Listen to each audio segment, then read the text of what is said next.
Mr. Elon Musk.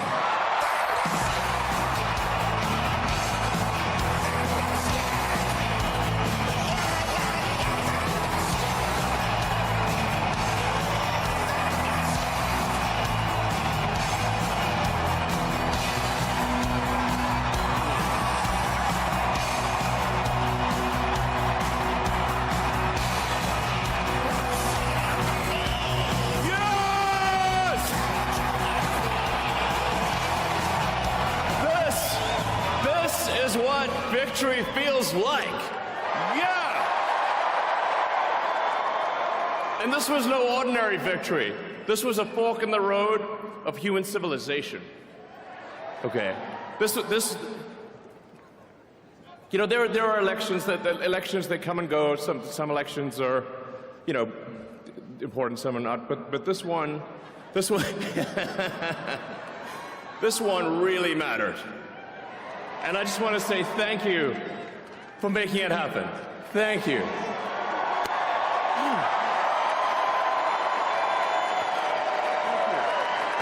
My heart goes out to you. It is thanks to you that the future of civilization is assured. Thanks to you. We're going to have safe cities, finally, safe cities. Secure borders, sensible spending, basic stuff. And we're gonna take Doge to Mars.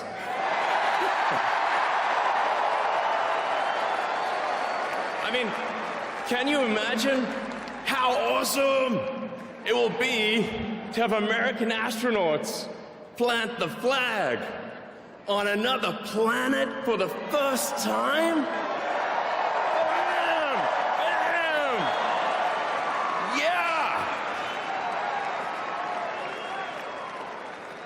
How inspiring would that be? You know, there's always problems in life. You know, there's this problem, solve that problem. But you know, there need to be things that inspire you. There need to be things that make you glad to wake up in the morning and say, I'm looking forward to the future. Yeah. I love you guys.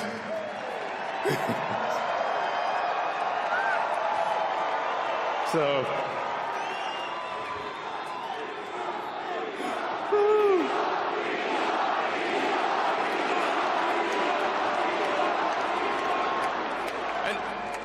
and let me tell you, I'm gonna work my ass off for you guys. So, I really will. So, and yeah, but I'm super fired up for the future. It's going to be very exciting. As the president said, we're going to have a golden age. It's going to be fantastic. And one of the fundamental things, one of the most American values that I love is optimism, and this feeling like we're gonna make the future good. We're gonna make it good. So. Man, I can't wait. This is going to be fantastic. So thank you again.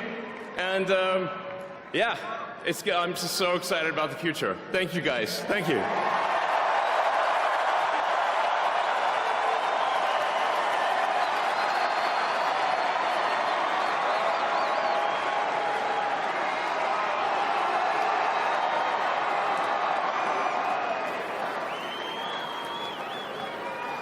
Ladies and gentlemen, please welcome to the stage, Kash Patel.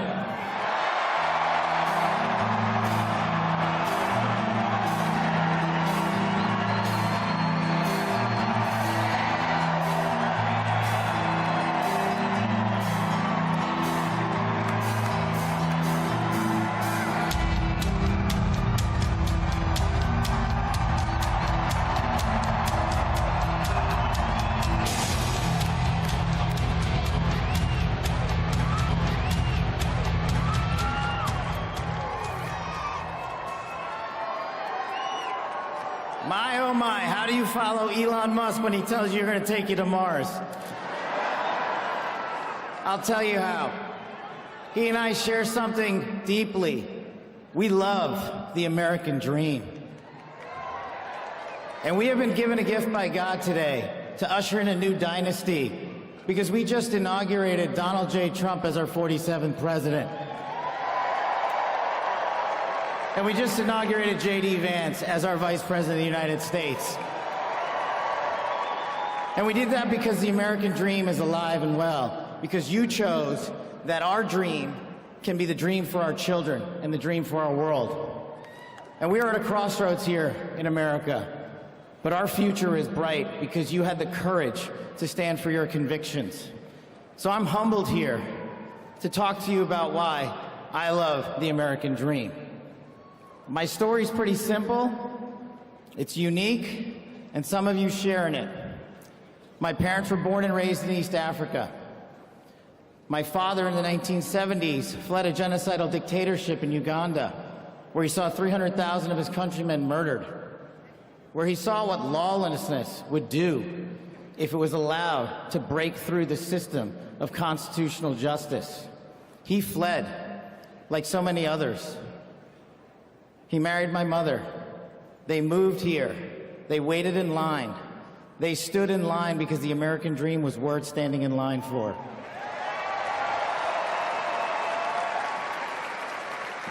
That dream is woven into the fabric of this nation, and our immigration policy is the greatest policy in the world. And now that we have Donald J. Trump and J.D. Vance, it will become the greatest policy in the world again.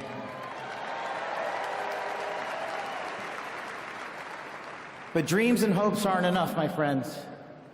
We got to get to work.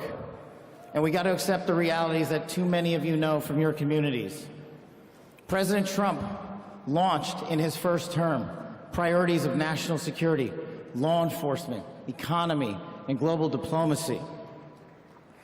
But now we have to retread some of that. And I'd just like to go over a few of the things that our community has been living under these last few years. In the last calendar year alone, we had 100,000 drug overdoses. In the last calendar year alone, we had over 100,000 rapes. In the last calendar year alone, we had 17,000 homicides. That is unacceptable in 2025 in the United States of America. That is why we need constitutional law and order. When I read the statistic that for the age group of 18 to 45, the #1 cause of death is CCP fentanyl. We are not prioritized to go after the threats that face this country, and most of all, that face our future generations. But thank God, we will be starting right now.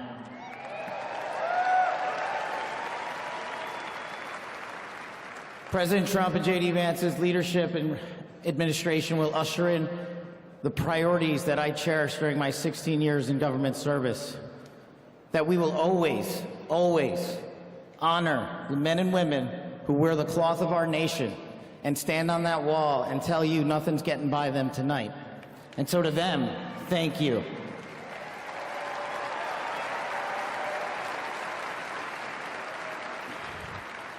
To our teachers and our frontline workers and our first responders, y'all choose to show up every single day for our children, for our communities, and we will now show up for you. Thank you for keeping us safe.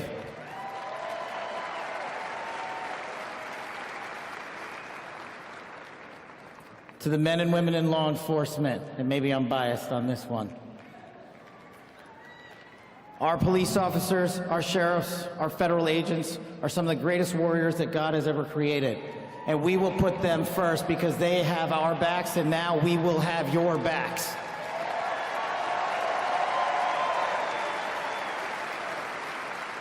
I am standing here because of the American dream. I am not standing here because of the color of my skin. I'm standing here because I earned my right on this stage, and you earned your right to be here with me.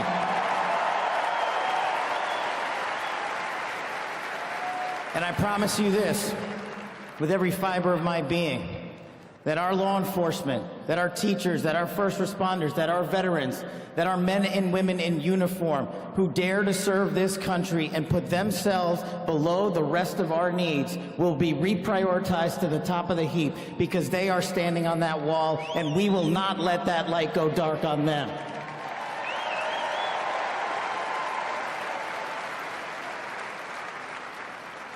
Whether I was a national security prosecutor, a public defender, President Trump's deputy director of national intelligence, his chief of staff at the Department of Defense, or so many other roles that I was humbled and privileged to serve when I swore an oath to that Constitution, which I hope to do so again one day soon.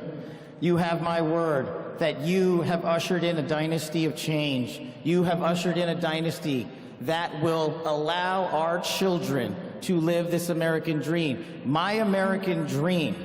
I am living the world's American dream. I am the son of lawful immigrants. We worked our tails off just like you all do, and I'm gonna make you a deal. I promise you I will never quit on your children. I will never quit on their children, because this American dream does not belong to me. It does not belong to them. This American dream belongs to the world.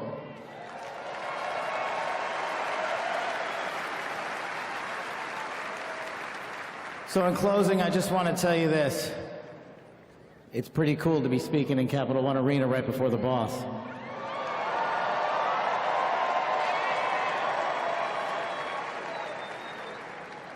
You've inspired me beyond words. Your love, your devotion, your commitment to our country, everywhere I go, shows us that we are not only the beacon of hope, but we are the land of constitutional justice. We are the land under Donald J. Trump and J.D. Vance, where we are going to end the two-tier system of justice. We are going to remove the weaponization of the intelligence community for political purposes, and we are going to put the men and women of America first.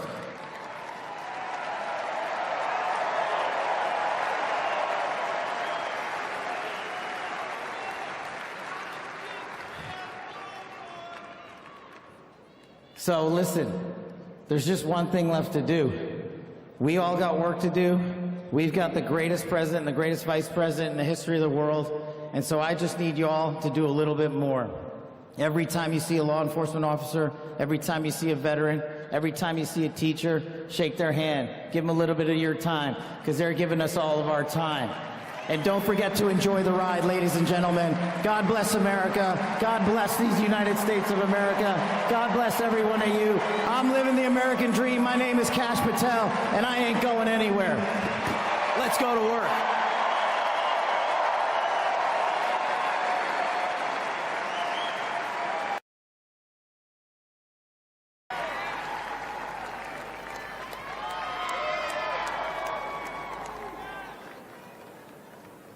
Ladies and gentlemen, please welcome to the stage,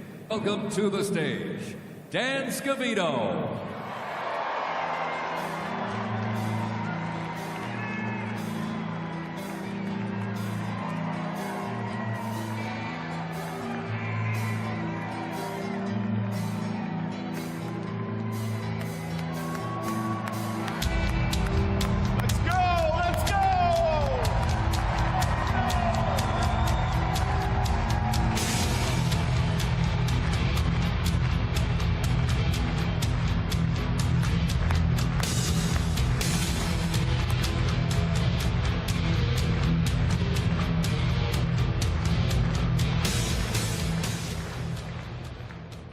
Hello, Patriots. How's everybody doing this evening? We're back!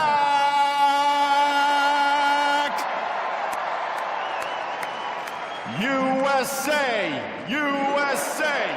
USA! USA! USA! USA! USA! The 45th and the 47th President of the United States of America will be here shortly.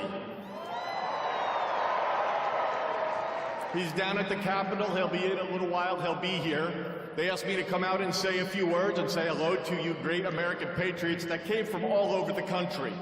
Thank you for being here today.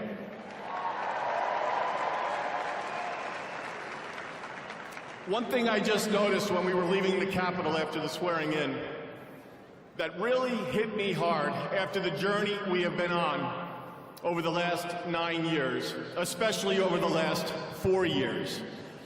It really hit me when they took the presidential seal right here and put it on front of the podium for when the president gets here. President Trump often says to us on Team Trump over the years, "You're so lucky that I took you on this journey." In the good times and the bad times, no matter what would be happening, we'd be sitting on Trump Force One, Air Force One, in the Oval Office, at Mar-a-Lago, no matter where it may be. Good times, bad times. You are so lucky I took you on this journey. And you know what, Mr. President?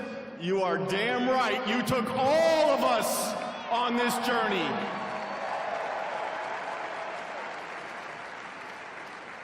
There's been a lot of stops along the way from 2016 when we started back in 2015 with a small campaign team flying around the country, doing rallies, small team, 6, 7, maybe 8 people.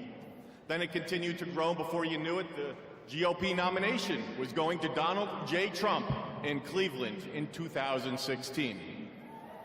Fast forward, he became the 45th president of the United States of America. He had a great 4-year term, and you know what's been great? The last 4 years have not been great in many senses, but he's back in office right now, and I'm just absolutely so pumped up for what this president is going to do. He loves each and every one of you in this arena. The guy cares. He has a fighting spirit, as you saw in Butler, Pennsylvania, with the assassination attempt that came a few months ago. You could say that again. Fight, fight, fight. It's a moment that I will never forget, being there and in the hospital with him. I want to just give you a behind-the-scenes moment with the president and the heart that he has. We were in the hospital he had blood coming down his ear. He wanted to know how his staff was. Myself and Susie were with him, and Stephen Chung and Walt, and even the Secret Service. How are you guys doing? The guy just got shot in the damn head, and he's worried about us. Are you guys okay? He's on the phone with his family. Showed him a picture, the iconic photo of his fist raised in the air. Told him it was from Doug Mills from the New York Times, a great photographer. He looked at the picture, he's staring at the picture, one of the most historical photos of all time. There'll never be anything like it. He said, "Call Doug and see if he's doing okay."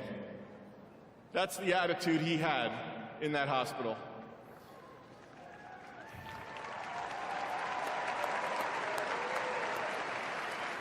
Our president has been resilient through a lot. And I don't need to get into all of it because you're all familiar with it, and I'm convinced much of it that went on over the last 4 years is why he won the election in an electoral landslide.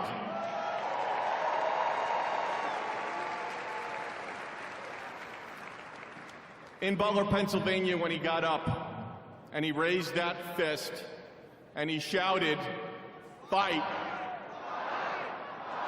He will do that for every one of you, for the United States of America. He will always put America first, without question.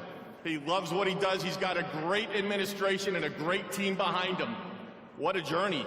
McDonald's, drive-through window, garbage trucks showing up at a rally, and him on the plane putting on his orange vest.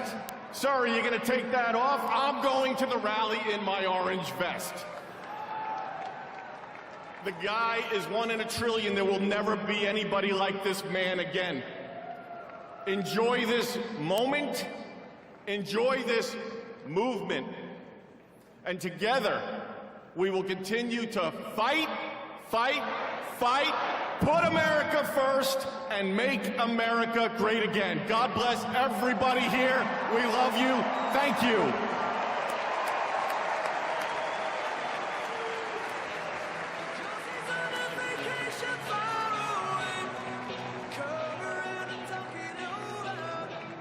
So many things that I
Someone said it drowns a memory.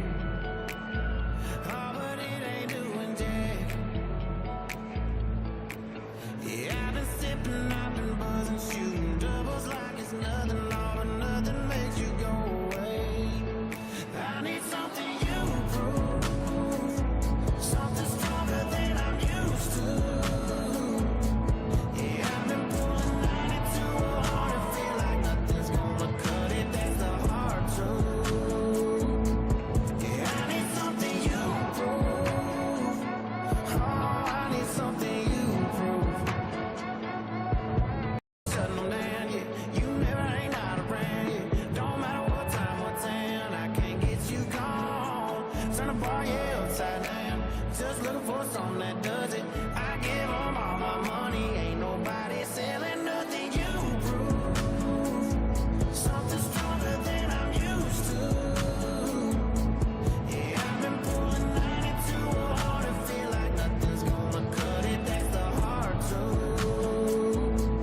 Yeah, I need something you prove. Oh, I need something you prove.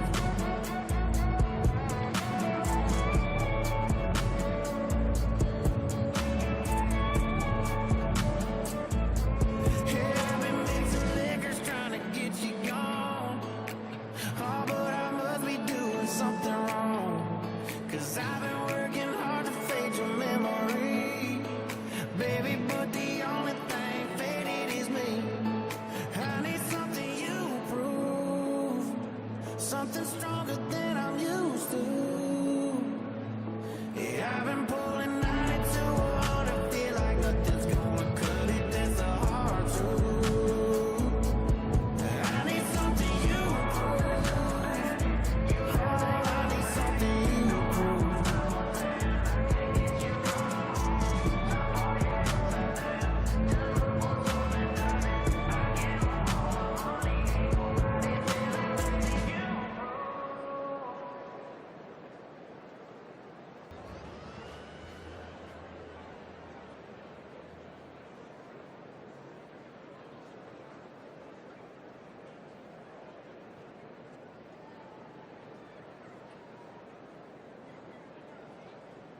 Sunday morning, man, she woke up fighting mad, bitching and moaning on about the time I had. And by Tuesday, you could say that girl was good as gone. And then when Thursday came around, I was all alone. So I went for a drive to clear my mind. Ended up at a shell on I-65.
Present.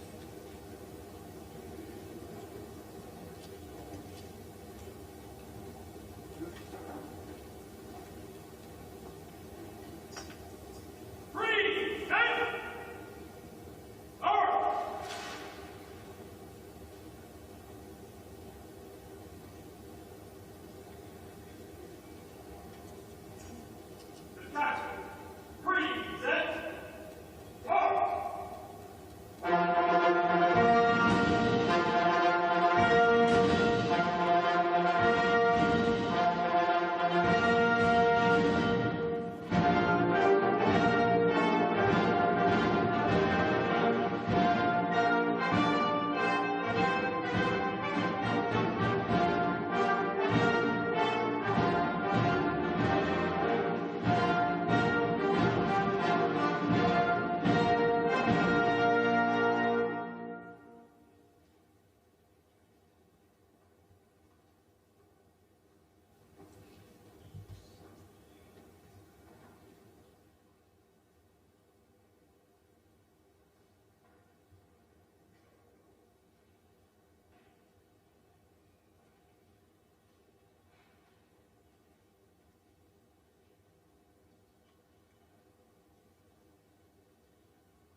Commanders, take charge of your units.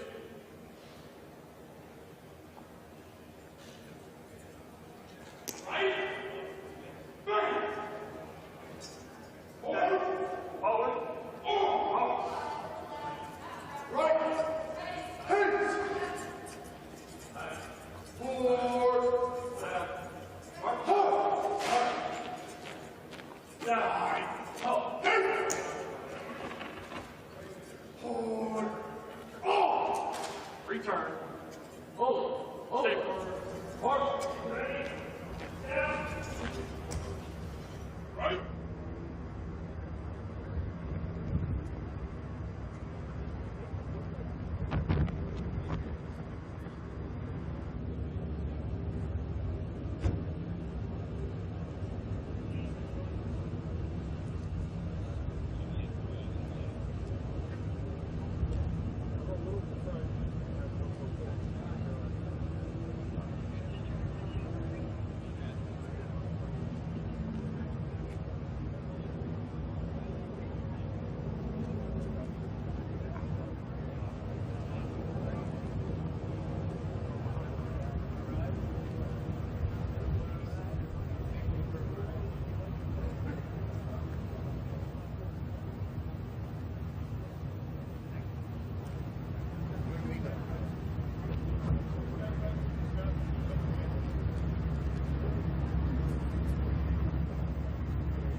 Ladies and gentlemen, you're listening to the Army's premier national musical outreach organization, the United States Army Field Band from Fort Meade, Maryland.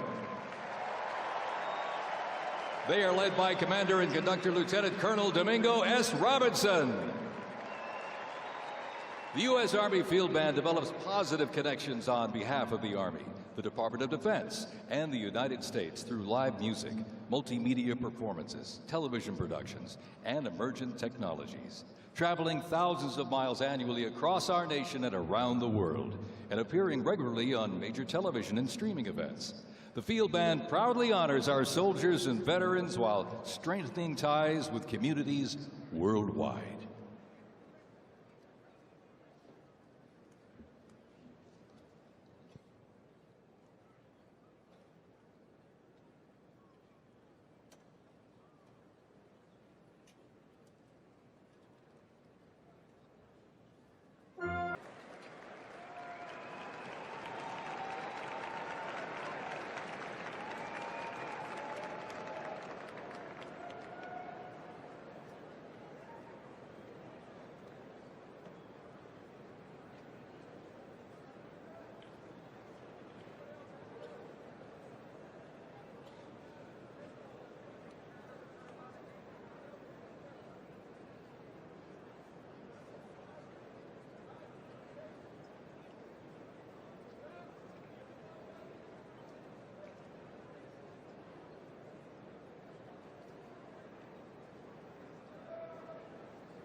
Well, ladies and gentlemen, welcome to the 2025 Presidential Inaugural Parade.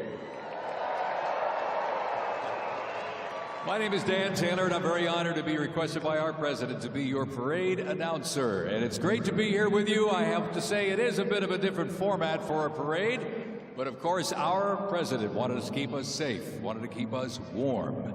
And I can tell you something, the talent that's going to be coming through these doors into this arena, it is going to get hot in here tonight. So thank you for joining us as we celebrate this historic occasion on behalf of the Trump-Vance Presidential Inaugural Committee. The ceremony's about to begin. We're going to get things underway, so if you're with family and friends, been talking in the halls or whatever, get down to your seats, grab a snack. We're going to get the show on the road.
Ladies and gentlemen, we'd like to welcome the official fanfare music group of the President of the United States.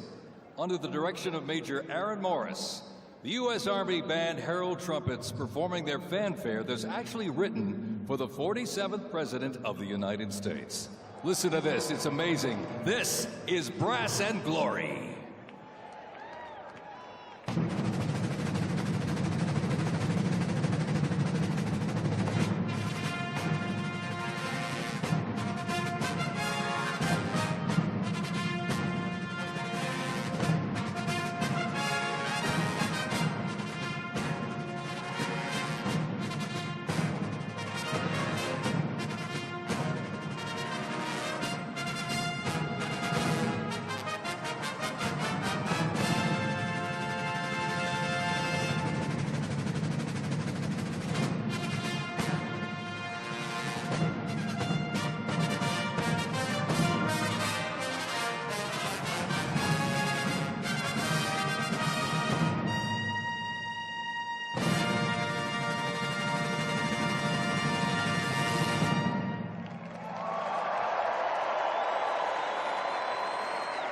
The official fanfare music group of the President of the United States under the direction of Major Aaron Morris. Let's hear it for them, folks.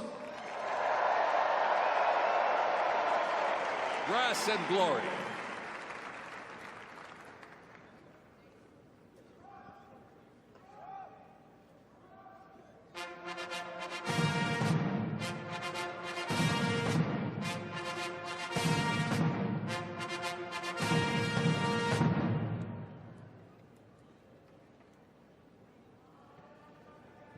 Ladies and gentlemen, please welcome the 50th Vice President of the United States of America, Vice President J.D. Vance, accompanied by the Second Lady, Mrs. Usha Vance.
Ladies and gentlemen, please welcome the 47th President of the United States of America, Donald J. Trump, accompanied by the First Lady, Mrs. Melania Trump.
Ladies and gentlemen, we now present a selection of participants for the 2025 Presidential Inaugural Parade.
Ladies and gentlemen, the heroes of Butler County are here.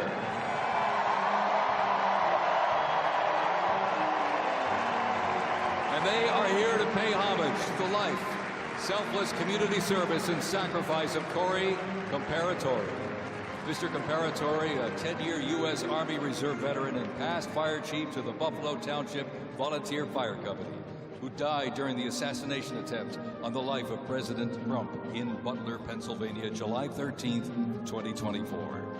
Their formation consists of Pennsylvania State Police, local police, county sheriffs, emergency services unit, EMS, 911 radio dispatch, and hospital personnel, who all heroically stepped into action during the horrific attack.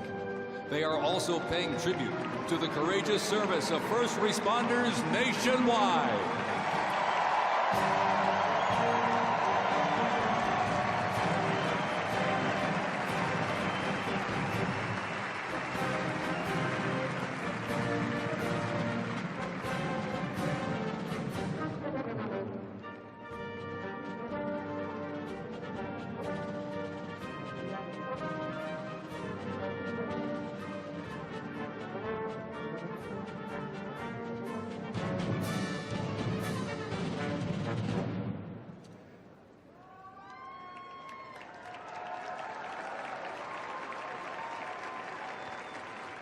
Ladies and gentlemen, at this very special event, let us now take a moment of silence in honor of Corey Comparatori.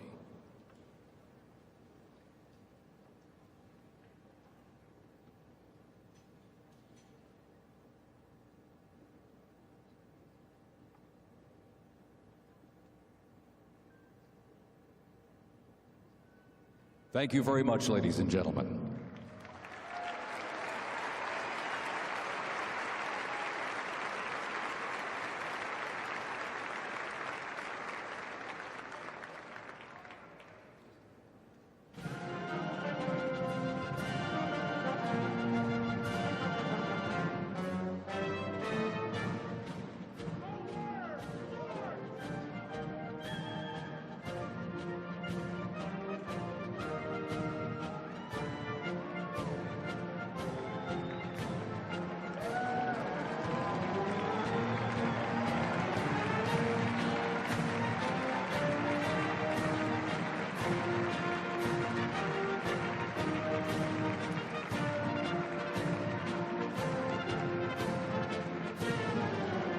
We now present to you the New York Military Academy from Cornwall-on-Hudson, New York.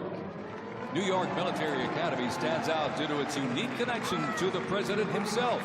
President Trump is a 1964 graduate and has been enshrined as one of our alumni of distinction.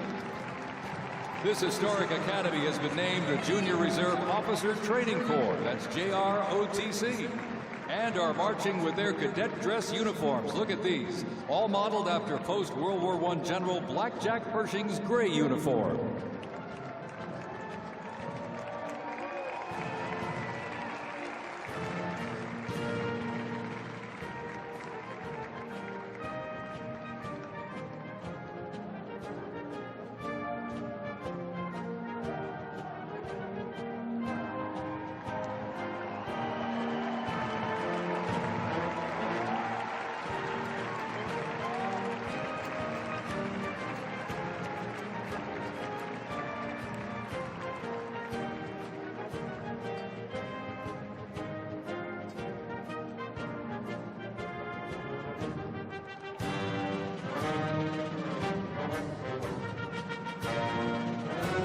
Introducing the Palm Beach Police and Fire Honor Guard Unit, representing the town of Palm Beach, Florida. This group consists of police officers and firefighters from the town of Palm Beach, home to some of the most prestigious people in the world, including President Donald J. Trump,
And here we go, ladies and gentlemen, the NYPD Emerald Society Pipes and Drums from New York City. They have performed internationally in Ireland, Canada, Australia, Germany, and Switzerland. And as of this past December, the band has had the distinct honor to perform at the 75th commemoration of the attack on Pearl Harbor in Oahu, Hawaii. The band has also played for hospitalized children, military veterans, as well as the 1980 and 2005 presidential inaugural parades, and His Holiness Pope John Paul II. The NYPD Emerald Society Pipes and Drums formed way back in 1960. And you know, they are the oldest, largest police pipe band in the United States, comprised of all active and retired police officers of various ranks and assignments.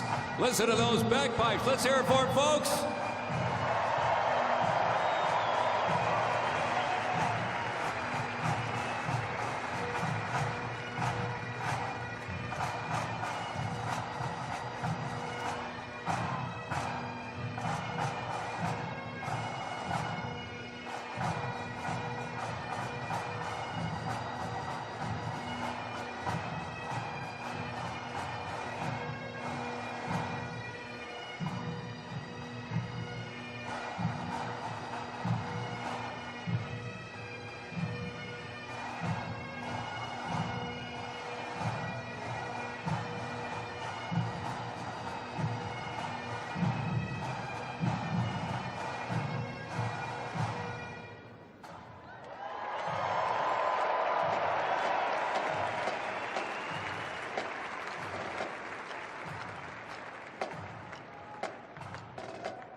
And look at this, here's one that hits close to home for our Vice President. We now welcome the Middletown High School Marching Band and cheerleaders. They're traveling all the way from Middletown, Ohio to proudly represent their school, our nation, and outstanding alumni, including our new Vice President of the United States, J.D. Vance.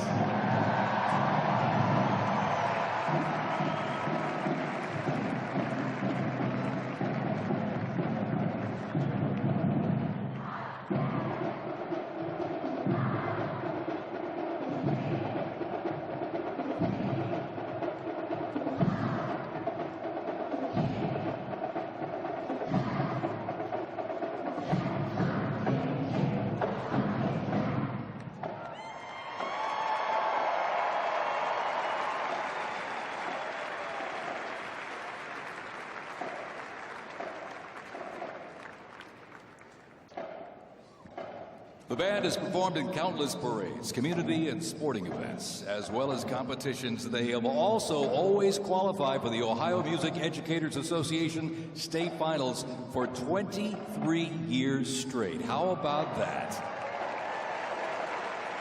And have earned the highest rating in 18 of those appearances.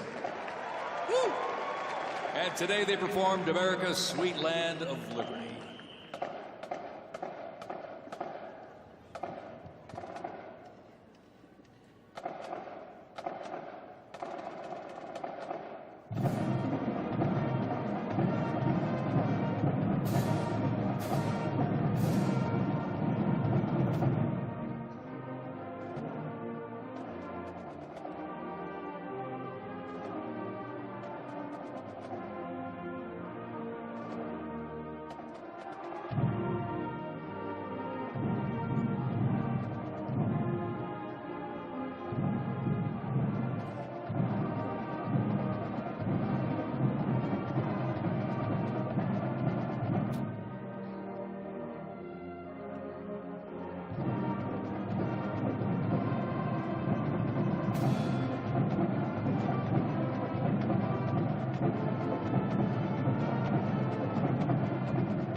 And while they cheer here in the arena, let's cheer for him again, folks, from our VP hometown, Middletown High School Marching Band.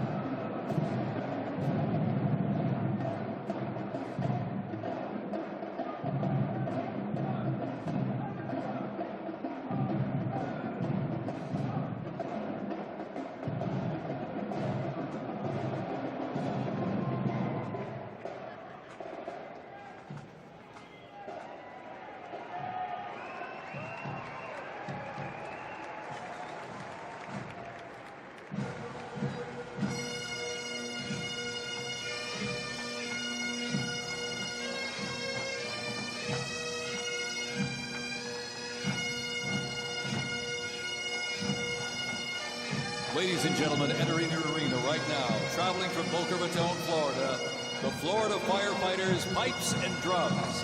And they are well seasoned when it comes to civic events. They've played and participated in parades, memorials, and other ceremonial events across both the United States and Europe. Today, they are wearing their most notable uniforms. What a great photo opportunity. Consisting of the Glengarry headgear and kilts. And they are proud to honor their fallen brothers and sisters each and every day.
As the Florida fighter fighters, pipes and drums leave the arena, we keep the rhythm and the drums going. Please welcome the Stewart's Creek High School Marching Band. Traveling all the way from Smyrna, Tennessee, they are proud to represent the volunteer state in the 2025 Presidential Inaugural Parade.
And as the beat of the drums continues, established in 2013, that band has rapidly become one of Tennessee's premier high school music programs. This band has participated in numerous civic events that honor significant moments in our nation's history, like the 75th anniversary of the attack on Pearl Harbor, Captain Jeff Cuss, United States Marine Corps Memorial Dedication, Chicago Thanksgiving Day Parade, and a Lincoln Memorial performance as well. The Stewart's Creek High School Marching Band, everybody! Make them feel welcome here in D.C.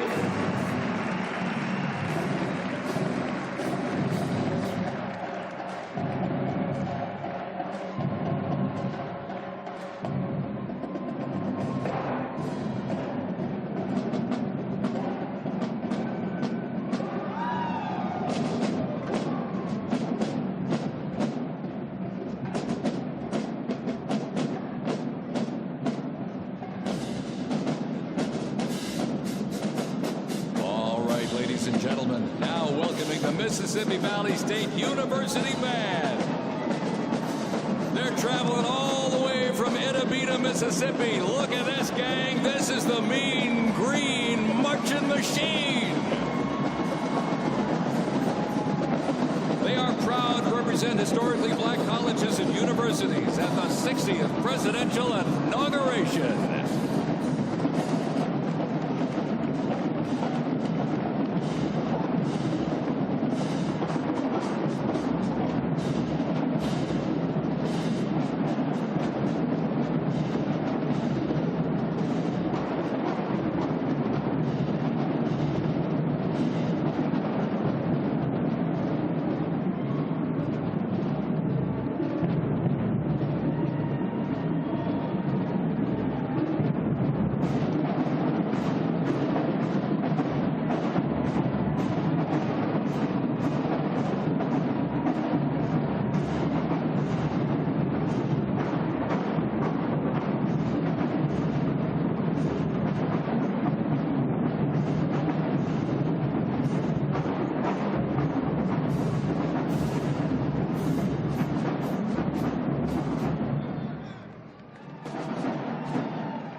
If you were counting, close to 300 from the Mississippi Valley State University Band.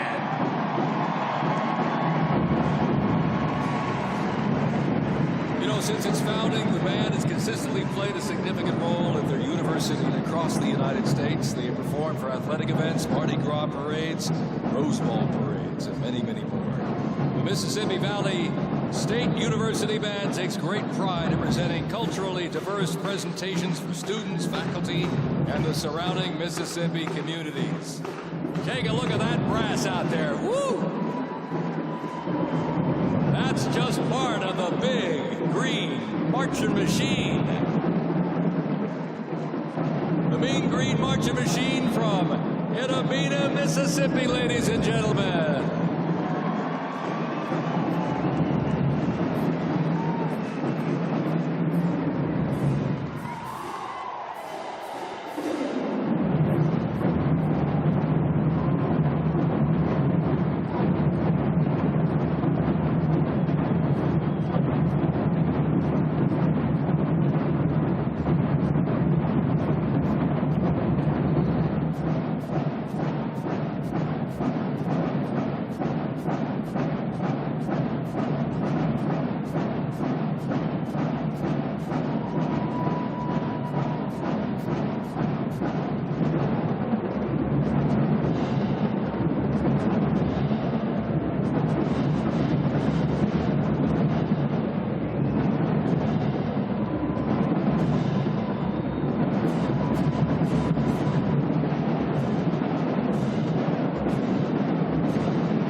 Ladies and gentlemen, please welcome our new special envoy to the Middle East, Steve Witkoff.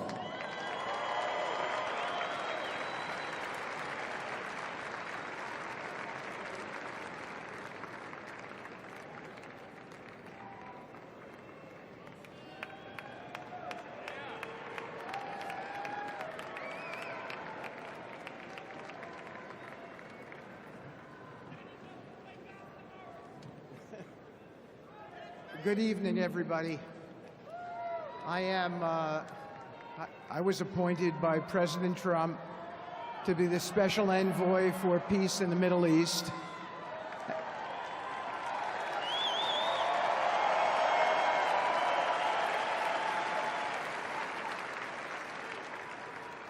And I'd like to describe to you some of the things we're doing and how it informs on President Trump's policies.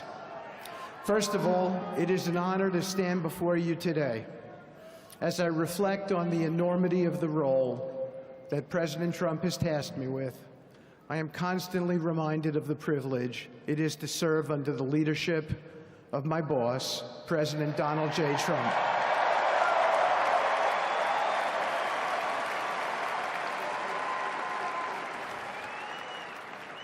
His presidency has provided a clear, bold vision for the Middle East, and it is this vision that guides every step I take in the mission. President Trump's leadership has redefined what is possible in the pursuit of progress and stability in the Middle East. His decisive, pragmatic approach ensures that even the most entrenched conflicts are met with fresh perspectives and innovative strategies. His policies have already delivered remarkable successes, such as yesterday's release of hostages in Gaza.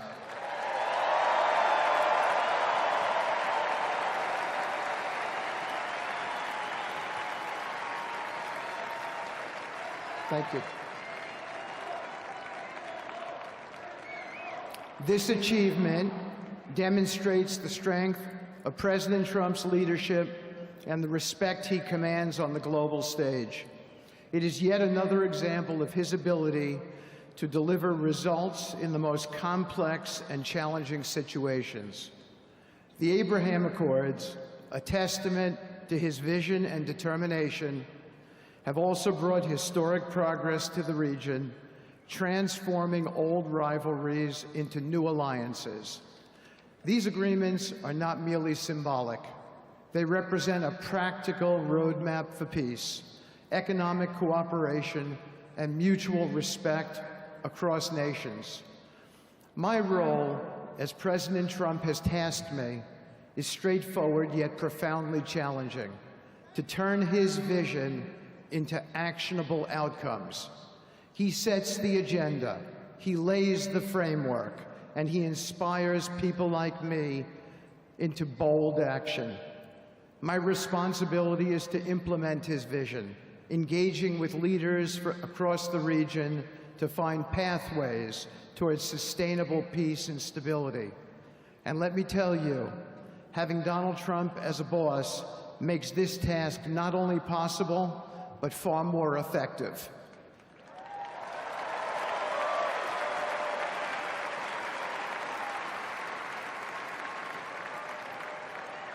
President Trump's reputation as a leader who delivers results resonates far beyond Washington. Leaders in the Middle East know he means what he says.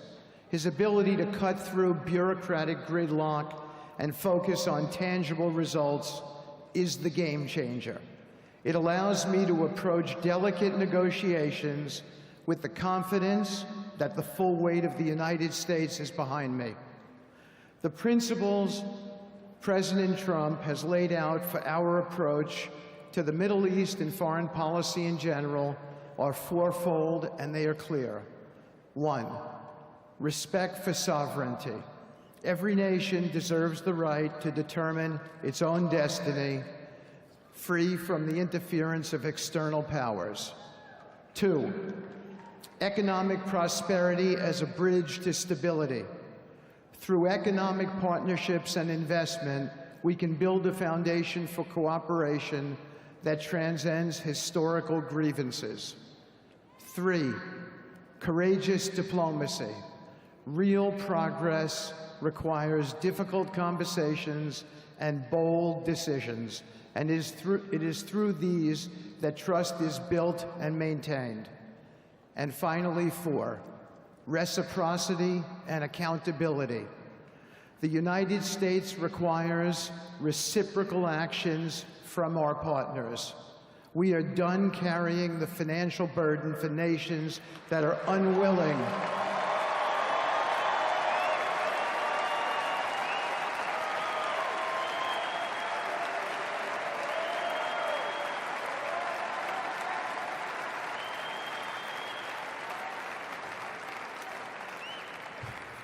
We are done carrying the financial burden for nations that are unwilling to fund their own progress. The days of blank checks are over.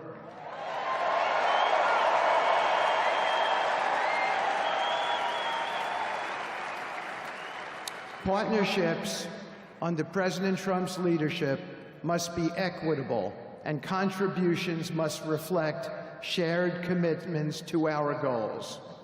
In my work, I've seen firsthand how these principles resonate. They provide a foundation that transcends politics and speaks to the shared humanity of all people in a region. Leaders across the Middle East recognize that this Trump administration is serious about results, not symbolic gestures, but real, meaningful progress that improves lives. Thank you.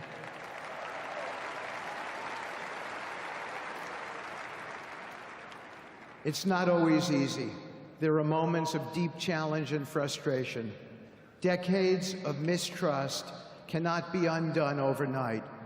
Yet I take comfort in knowing that I am not in this alone. President Trump's clarity of vision ensures that I never have to question what success looks like. His leadership provides the confidence and direction necessary to navigate these complexities. As we move forward, my commitment is to continue the work of advancing President Trump's vision for the Middle East. Whether through expanding the Abraham Peace Accords, fostering economic development, or facilitating dialogue between long-standing adversaries, my focus remains on actionable results. Let me close by saying this: a stable and prosperous Middle East is not an unattainable dream. It is a goal within our reach, made possible by strong leadership and unwavering commitment. Under President Trump's guidance, we are proving that the impossible can become reality. Thank you, but I have one more thing to say. We have some special people for me to introduce you to tonight. President Trump has been talking to them as well. They are the families of hostages from Israel who have been in Gaza for the last year and a half. There are many of them here today. Several of the families have lost children and loved ones, and they're here because they're part of an effort to retrieve their bodies so they can be buried in a proper way. Several have children who are still in captivity. There is an American family here whose loved one is scheduled to come out in 14 days, and they're going to be meeting the president tonight. So let's give them all some love and a big hand. Come on up.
And now, I get to introduce my dear friend and the President of the United States, Donald J. Trump.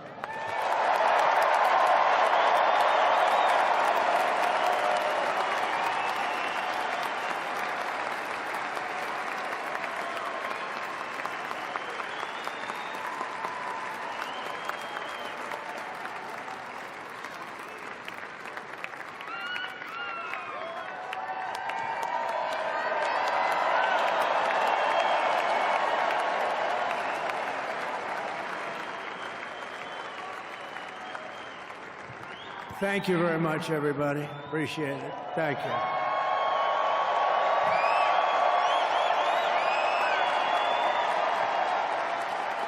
So now the work begins. We won, but now the work begins. We have to bring them home. And, you know, tonight I'm going to be signing on the J6 hostages, pardons, to get them out. And as soon as I leave, I'm going to the Oval Office and we'll be signing pardons for a lot of people, a lot of people. And thank you to Steve Witkoff. He's a great guy. He's a friend of mine. He's been a very successful man. He's a great negotiator. He's a wonderful guy. People love him. And he's got a tremendous power of persuasion. And that's what we need. We don't need stiffs. We don't need stiffs. We got a lot of stiffs. You just had a whole load of them. And to the former hostages with us today, welcome. Welcome home. Some of the folks are former hostages. Not a good situation. The three young ladies that came home yesterday, you saw that. They're more coming home every day now. They're coming home. But they were hurt. They were hurt.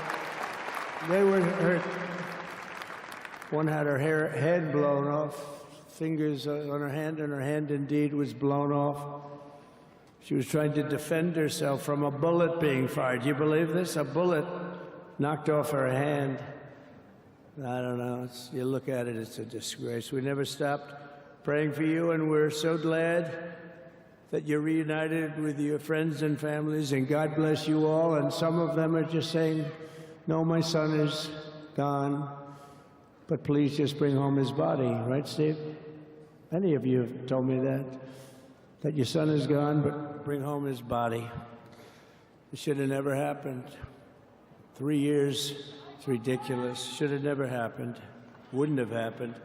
I also want to express my tremendous gratitude to the hundreds of thousands of proud American patriots who came from all across the country to join us in this celebration. It's a celebration of a big win.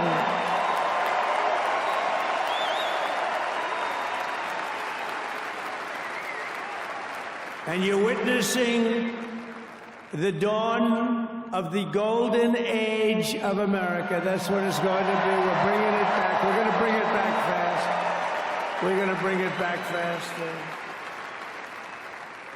Let us also thank the incredible service members, National Guardsmen, Police, Secret Service, and law enforcement personnel who are keeping us all safe, even though they are great people. New York's finest. I grew up with New York's finest, and we got to give them their authority back. You won't have any crime. There'll be no crime. You give them little authority back. The whole way they run things in this country now, it's disgraceful. But it's going to change rapidly. We're going to make our cities safe again, too. Even though we're indoors, we've had a magnificent inaugural parade. And let's give a big round of applause. They were great. To all of the incredible performers and hardworking men and women who made it possible. Those people, really talented, amazing people. I also want to thank my wonderful family for being here, especially my beautiful wife, our First Lady, Melania.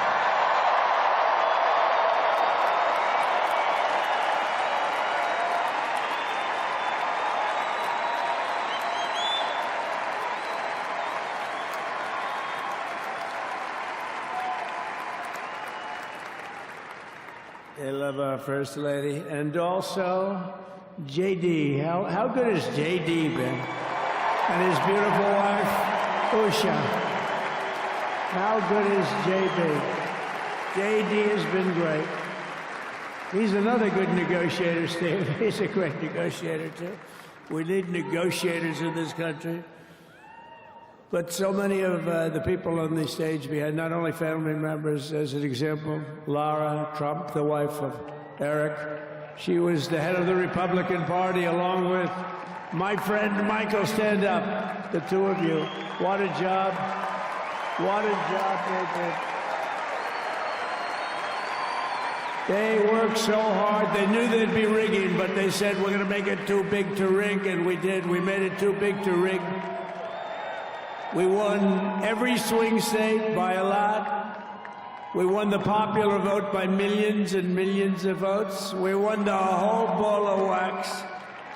And now we're going to go and drill, baby, drill, and do all the things that we've wanted to do and bring your costs down, your prices down, and make our country safe. So thank you very much, Michael. Thank you very much. What a job you've done, Michael. I'm never moving you, you know. He was thinking about getting a nice job in the administration. I said, no, I'm leaving you right where you are. You've done a very good job. We're not moving you, Michael. I'm sorry. Anyway, thank you very much. Appreciate it. Appreciate it very much.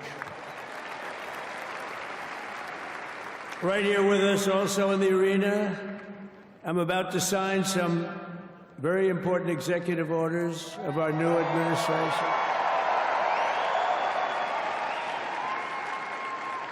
Hey, Don, will you stand up, please? Don is another one. How about Don? This guy.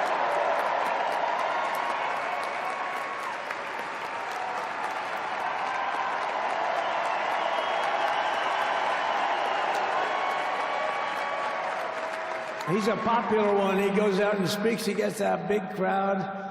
He's a little on the rough side sometimes, but that's what you want. He's done a fantastic job, and he loves our country. Thanks, Don. Great job. You've done a great job. And Ivanka.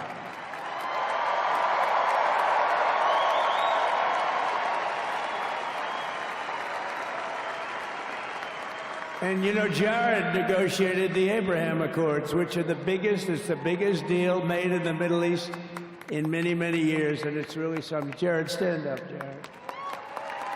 The Abraham Accords.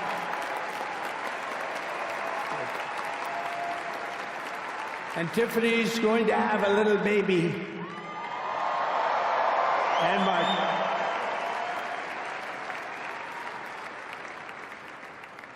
And then I have a very tall son named Barron. Has anyone ever heard of him?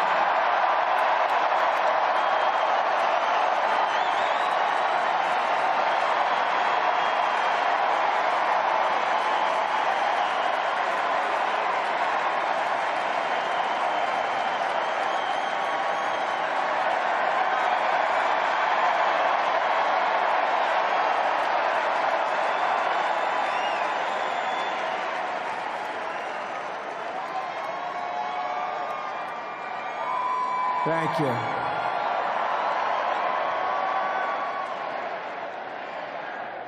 He knew the youth vote. You know, we won the youth vote by 36 points. And he was saying, Dad, you got to go out and do this one and that one. And we did a lot of them.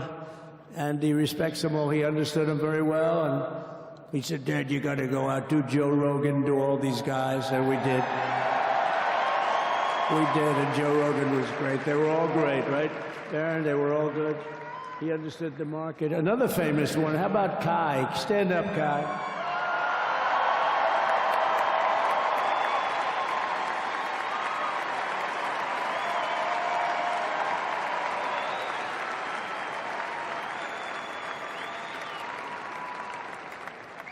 Is that Byron Donalds back there? Stand up, Byron. Stand up. What a future this one has. What a future. That's great, Byron. Thank you very much. And how about Lutnick, Secretary of Commerce? He's going to take in more money than any country has ever even thought about. He's going to take in some money. And we have many others. Look, I'm not going to go through it, but we're going to sign some orders right now, and that's really what I want to do. So we're going to sign executive orders. First, I'll revoke nearly 80 destructive and radical executive actions of the previous administration, one of the worst administrations in history. Maybe not one of them, the worst. Anybody that would allow millions of people to pour through our borders from jails, prisons, mental institutions, insane asylums, gang members to be taken off the streets of Venezuela and deposited in our country, and many, not just Venezuela. You know, crime in Venezuela is down 74% because they took their criminals and gave them to us through an open border policy of the previous administration. All over the world, they're emptying their prisons into our country. They're emptying their mental institutions into our country. It stops as of 1 o'clock this afternoon, okay? It stops.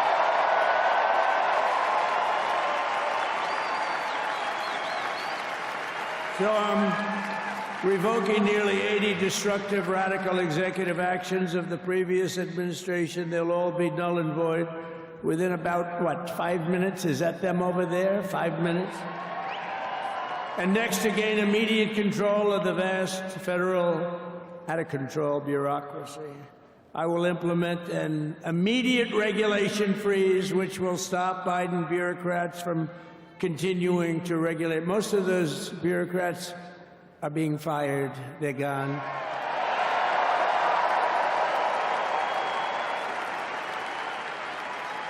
Should be all of them, but some sneak through, but we have to live with a couple, I guess.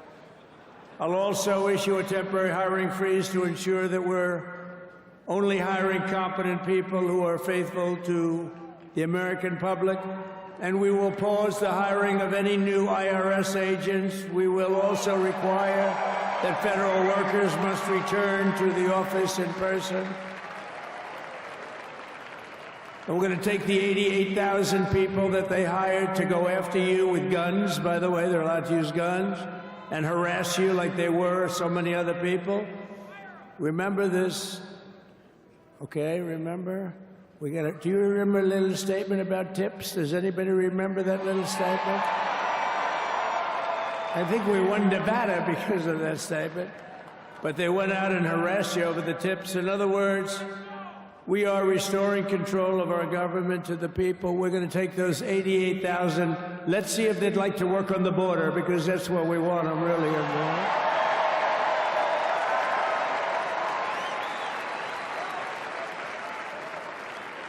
So we're going to have no tax on tips, right? No tax on tips.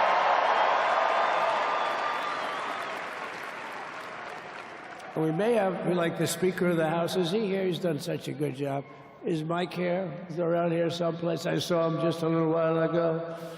Hello, fellas. Look at you guys. Yeah, I know it. He's great. He's doing great. They're all doing good. The Republican Party has never been unified like it is right now. They want to save our country. And we're going to more than save it. We're going to make it greater than it's ever been before by a lot. Next, I'm going to sign a presidential memorandum directing every member of my cabinet to marshal every power at their disposal to defeat inflation and rapidly bring down the cost of daily life, because your costs have gone through the roof in the last 4 years. Perhaps you didn't notice. Does anyone notice their costs are like double, triple, quadruple? You can't buy bacon. Apples have doubled in price. You want an apple, anybody? Pay twice what you did 2 years ago. We'll put more money in your pocket, and we'll bring back the American dream and to reduce energy costs and liberate our economy. So we have more oil and gas than any country in the world, and we're going to use it. We're not going to do the wind thing. Wind, big ugly windmills, they ruin your neighborhood, they ruin you. If you have a house that's near a windmill, guess what? Your house is worth less than half. And did you see up in New England with the whales? You see what's happening? So they had 2 whales killed in about 14 years. Last year and the year before, total, they had 28. So if you're into whales, you don't want windmills either. and they're the most expensive form of energy that you can have by far. And they're all made in China, by the way, practically all of them. And they kill your birds and they ruin your beautiful landscapes. But other than that, I think they're quite good, right? Now, remember when we used to joke and kid when we were kidding, but we don't kid anymore?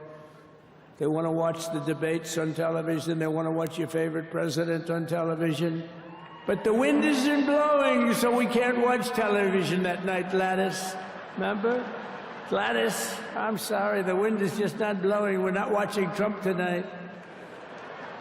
But I'm immediately withdrawing from the unfair, one-sided Paris Climate Accord ripoff. The United States will not sabotage our own industries while China pollutes with impunity. You know, China, I mean, look, they use a lot of dirty energy, but they produce a lot of energy. And when that stuff goes up in the air, you know, it doesn't stay there. It's not like you got a wall. We love walls, don't we? Not like you have a wall around and it doesn't. It floats into the United States of America after 3.5 to 5.5 days. It floats across the oceans and it comes right over your neighborhood and it falls into your neighborhood. So they all say, we have to fight for cleaner air, but the other dirty air is dropping all over us. So what the hell are they talking about? Unless everybody does it. It just doesn't work. You know, we had the cleanest air and the cleanest water that this country's ever had under the Trump administration, and we didn't do anything to stop jobs and stop production. Believe me, you're going to see a lot of companies come pouring back because tariffs. I always say tariffs is the most beautiful word to me in the dictionary. Then I was reprimanded by the fake news. They said, what about love, religion, and God? I said, I agree. Let's put God number one. Let's put religion number two. Love, I don't know. We got to put that number 3, I guess, right? And then it's tariff. Because tariffs are going to make us rich as hell. It's going to bring our country's businesses back that left us. And I'll also sign an executive order to immediately end federal government censorship of the American people. In America, we believe in free speech, and we're bringing it back starting today to stop the weaponization. Oh, do I know about that? These creeps. Deranged Jack Smith. You ever hear of him? Deranged. He's a deranged prosecutor. He's sick. They suck him on me. He's now been reduced to getting on an airplane, going back to The Hague or wherever the hell he came from. We got to get rid of that guy. Hey, was he one of the many people that got a pardon today? Did they pardon Jack Smith? You know, did you know that Biden, while I was making my speech, pardoned his whole family?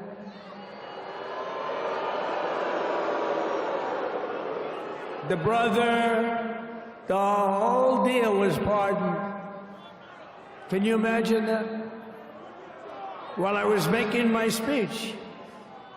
Did everybody hear my speech? Did you like my speech?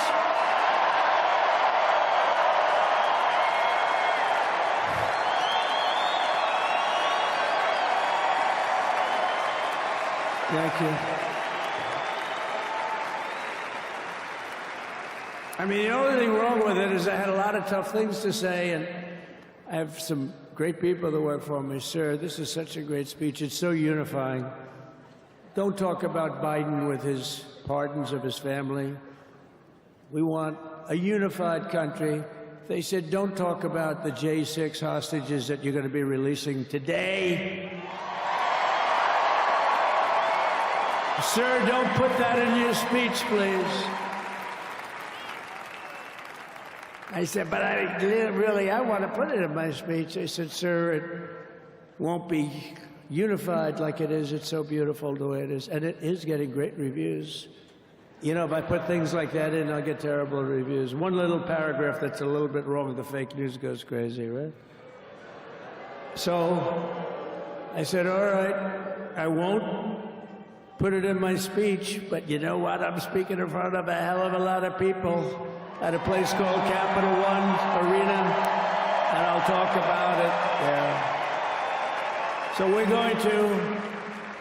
going to be going over the beautiful Oval Office, one of the great offices in history. Even if it wasn't beautiful, it's the Oval Office, but it is beautiful. And we love the Oval Office. It all starts with the wars start and end there. Everything starts and ends at the Oval Office. We love it. But we're going to go to the Oval Office. We're going to release our great hostages that didn't do, for the most part, they didn't do stuff wrong. You take a look at what went on, and look what happens in other parts of the country. In Portland, where they kill people, they destroy the city, nothing happens to them. In Seattle, where they took over a big chunk of the city, nothing happened. Minneapolis, where they burned down the city, nothing happened. Essentially nothing happened. All they want to do is go after the J6 hostages. A 76-year-old grandmother was arrested the other day because she was looking, I think because she was looking at the Capitol or something like that. No, we're not going to put up with that crap anymore.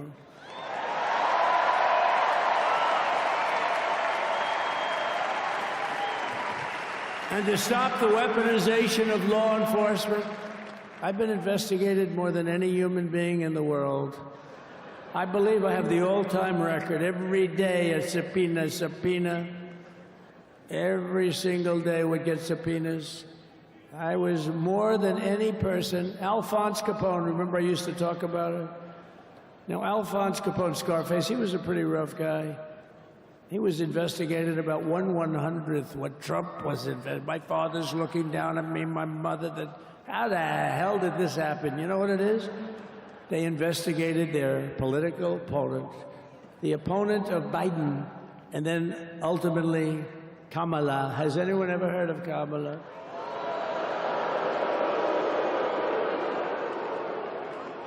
We had to beat two opponents, you know? We had to beat Biden, then we beat him. Now he goes on top. The guy was like 39 points down. I think I could have beaten Trump. They should have left me and I would have beaten. No, his debate performance wasn't the best, right? That's what killed him. And then they had to change, and that's like you get into a fight. The great Dana White spoke last night. We love Dana White, right? UFC.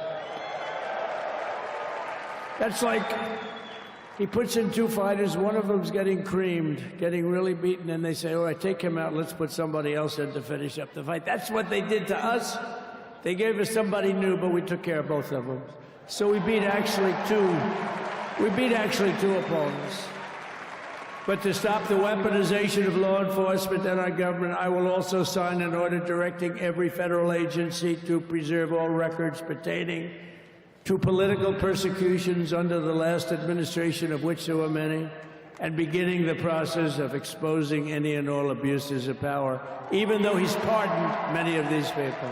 Can you believe it? He's pardoned them. You know why he did it while I was speaking? Because that way I couldn't speak about it. I was speaking. I didn't know he did it. I finished my speech, and they said, sir, he pardoned his whole family. I said, ooh, can I go back out there and talk about it? Somehow that wouldn't be very elegant. Our First Lady would say, please don't do that. But we have plenty of time to talk about it, and we will. We're doing all of this on our very first day in office. You know, don't forget, we've been in this position, really, where we won the primaries in record time. We were the fastest win of a primary ever in political history, which is a very nice thing. It's nice to know. Well, the second election was rigged, so we knew we were doing well.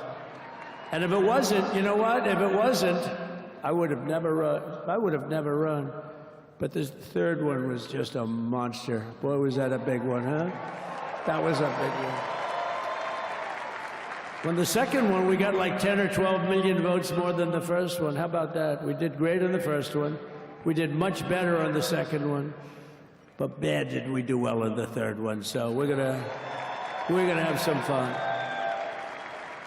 It's very simple. We're gonna make our country great. We're gonna make our country great again. We're gonna make America great again. How good a name is MAGA, though, right? You know? I was going to say, keep America great, but unfortunately it wasn't great. Can't say keep it great. It will be great again, but CAG, keep America great, CAG, I don't think it's ever going to replace MAGA. Does anybody like CAG? I don't think so. It's never replacing MAGA. Nothing will ever replace MAGA. MAGA was the most successful political operation, political movement in the history of our country, maybe in the history of the world. Let's see what happens. Because we're not finished yet. We're not finished yet. We got a long way to go. But we're doing this in the very first day in office, and in just a few moments, I'm not only signing the release of the J6 hostages, I'm signing other things that you're going to love. Oh, you're going to be happy reading newspapers tomorrow, and the next day, and the next day, and the next day. So I just want to thank, I mean, look at this place. It's full to the rafters. You don't have any. Look at those people up there. You don't have any empty seats. And by the way, the Capital One owners, they are so good. We got to root for their teams because they have been so great to MAGA, to us. And I just want to thank Ted and everybody. You guys have been fantastic. And the ice hockey team's doing great. Ovechkin's pretty good, right? They're doing great. So I want to thank them, Capital One arena owners. They have been absolutely fantastic. And thank you once again to everyone. And I can only tell you, you're going to be very happy. You're going to watch a lot of good things happen. We got to stop some wars that are happening and going on. Some stupid things are happening. The war with Ukraine would have never happened, and it has. As you know, Israel would have never been hit on October 7th, and none of you would be up here. None of you would even know anything about this tragedy that you're going through right now. But Iran was broke. Anybody that bought oil from Iran, they couldn't do any business with us. You're not going to do business with America. China passed, everybody passed, they were broke. They didn't have money for Hamas, they didn't have money for Hezbollah. And your sons would be alive, and they certainly wouldn't be incarcerated like they are. It's such a shame, but we're getting a lot of people out in a short period of time. So I'm going to go right over to here, and I'm going to sign in front of you. Is that okay? Good.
First is the rescissions of 78 Biden-era EOs and presidential memoranda.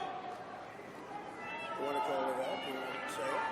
Do you want to say it? Oh, if you want me to, sir. Why don't you say what I'm signing? Sure. The first item that President Trump is signing is the rescission of 78 Biden-era executive actions, executive orders, presidential memoranda, and others.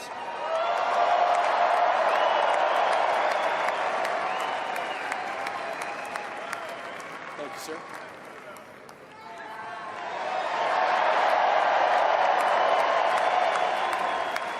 Thank you. The second item, President Trump, is a regulatory freeze, as you announced in your speech, preventing bureaucrats from issuing any more regulations until we have full control of this, the government and this administration.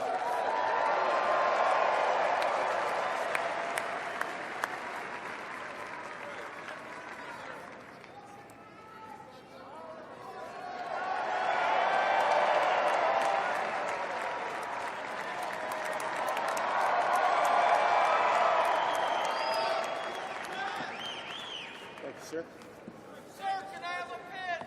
The next item, sir, is a freeze on all federal hiring, excepting the military and a number of other excluded categories, again, until full control of the government is achieved and we understand the objectives of government going forward.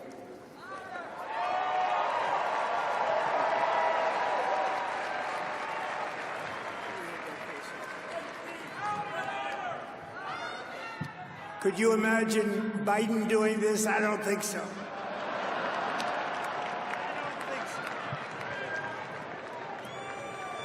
Sir, the next item, as you announced in your speech, is a requirement that federal workers return to full-time in-person work immediately.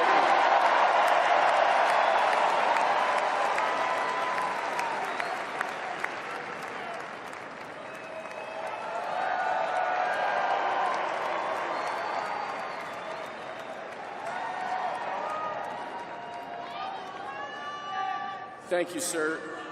Next, we have a directive to every department and agency in the federal government to address the cost of living crisis that has cost Americans so dearly.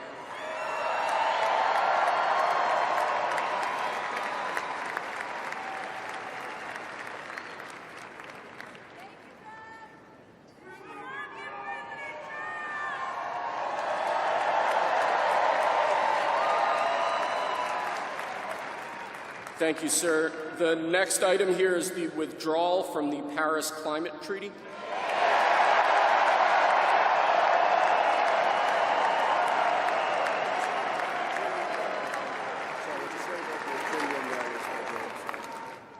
Yes, sir.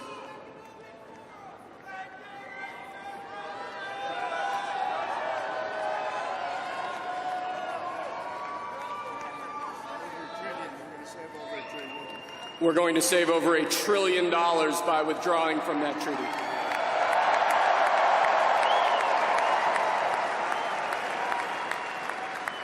And the next item, sir, is a letter that will be transmitted to the United Nations explaining that we are withdrawing from the Paris Climate Treaty.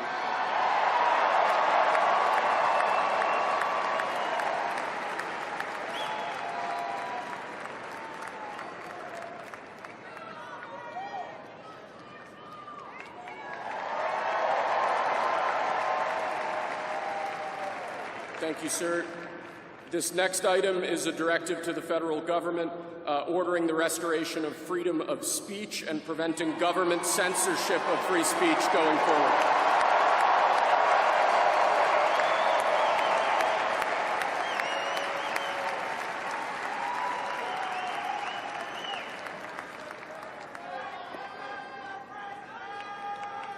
And lastly, sir, before we go back to the Oval Office to sign a large number of other items, is a directive to the federal government ending the weaponization of government against the political adversaries of the previous administration, as we've seen.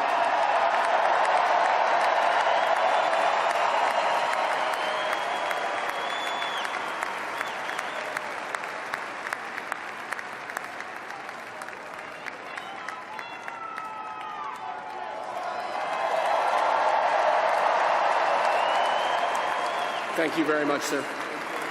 Appreciate it.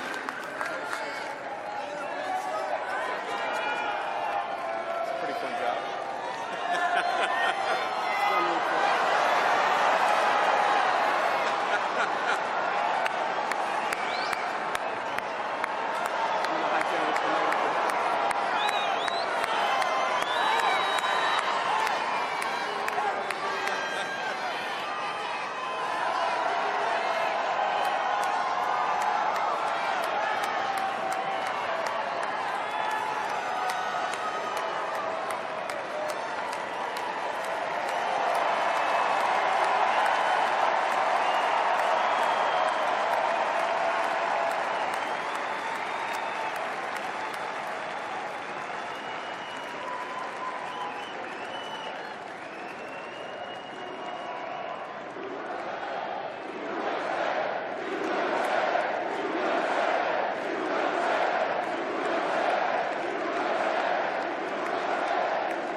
La Unidad de Investigación Criminal de la Defensa, expertos en ciencias forense, investigación criminal, ciberseguridad, con más de 16 años al servicio de la justicia.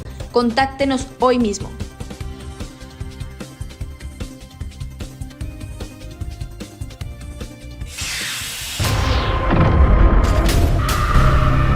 Declaro inocente y no acepto ni los cargos.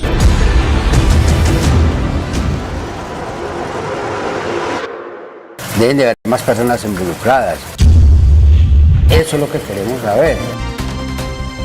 Seguimos investigando detalles de la vida del famoso estilista Mauricio Leal, quien nació aquí en este municipio y también creció y dio sus primeros pasos en la peluquería colombiana. Les vamos a presentar esta entrevista con Dubier Hernández Tavares, el hermano de Marlene Hernández y el tío de Mauricio Leal y Jonier Leal.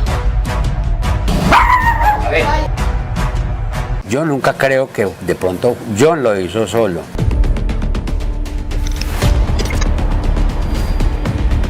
Por ejemplo, él quería estar en el mismo nivel que estaba Mauricio y para llegar allá era muy difícil. Entonces, ¿qué es lo que queremos nosotros? Que la Fiscalía investigue. Que la Fiscalía investigue cuáles eran las personas que están en complicidad con él. Ya que él no quiso hablar. Vea la entrevista con Dubier Hernández Tavares, tío de Jonier y Mauricio Leal, aquí en Focus Noticias y en www.focusnoticias.com. En cada lugar, en cada momento de incertidumbre legal, estamos de tu lado. Imagina un lugar donde la justicia no tiene fronteras y cada voz encuentra un eco, donde la igualdad es el pilar en donde todos son bienvenidos a construir un futuro más justo. Por eso, en Riveros Bazán y Abogados, creemos en estar cerca de cada persona cuando lo necesita. Ofrecemos soluciones integradas para nuestros clientes, en un entorno empresarial y personal cada vez más complejo, porque tú te mereces representación legal personalizada y eficiente. Riveros Bazán y Abogados, más cerca de ti. Contáctanos en riverosbazani.co y en WhatsApp 311-445-6662.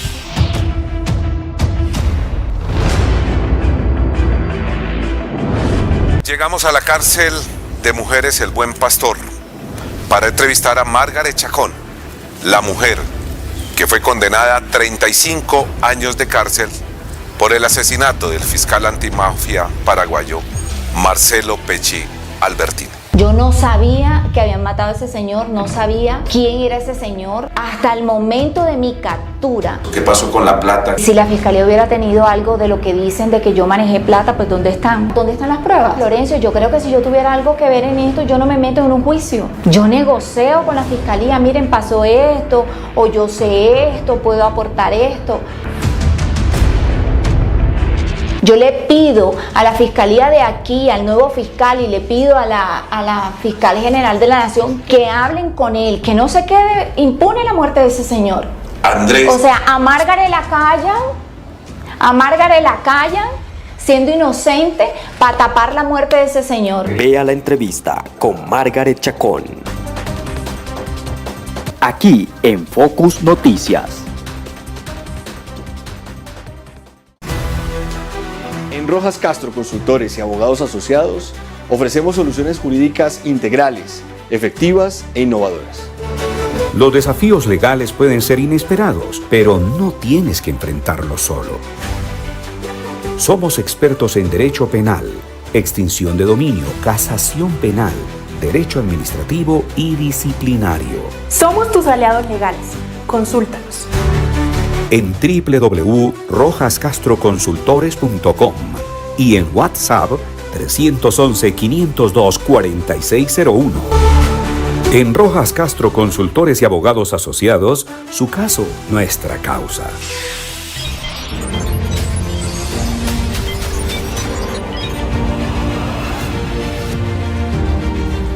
Estamos felices en Focus Noticias. Llegamos a nuestra meta de 200,000 suscriptores. Yo no sabía que habían matado a ese señor. Me declaro inocente y no acepto ni los cargos.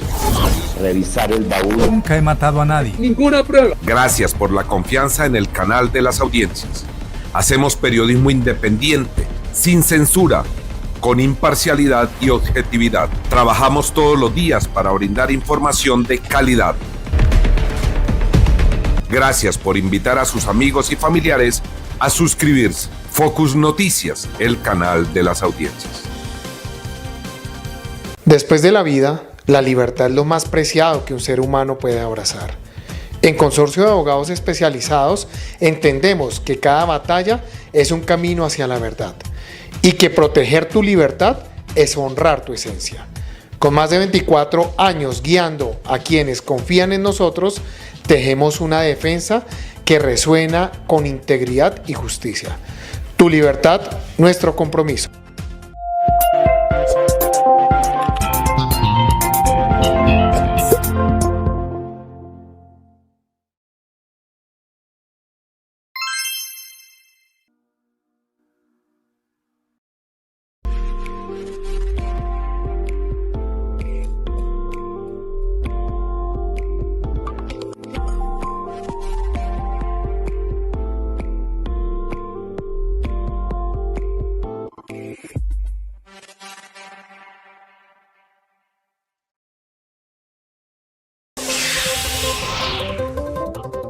¿Quieres ver todas las audiencias judiciales y debates políticos en Colombia?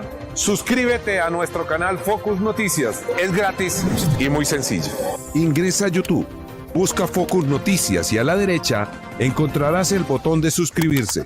Dale clic y activa la campanita. Y si además quieres ver información exclusiva, únete a nuestro canal. Ya haces parte de Focus Noticias. Ahora puedes ver todo nuestro contenido.